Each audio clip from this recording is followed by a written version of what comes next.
So in the previous video, we saw how we can tackle an issue using the singleton pattern. So we created this little singleton class in here for exporting a single instance of our logger class.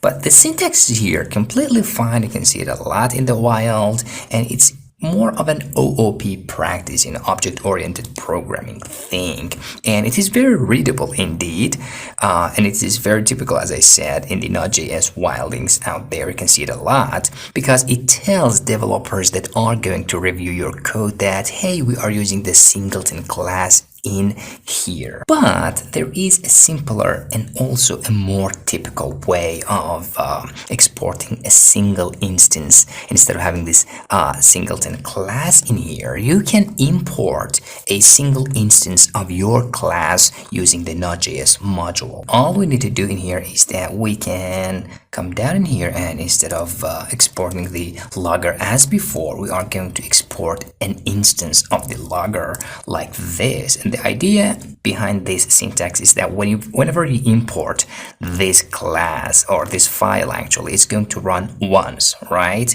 And in that single run, it's going to create an instance of itself and export it to other files. So this mechanism is about letting Node.js take care of exporting a single instance of this logger, okay, to any other file that is going to access it. And if you go inside this customer, we no longer need this instance creation in here because we are exporting it directly, right? And just give this a lower L like that.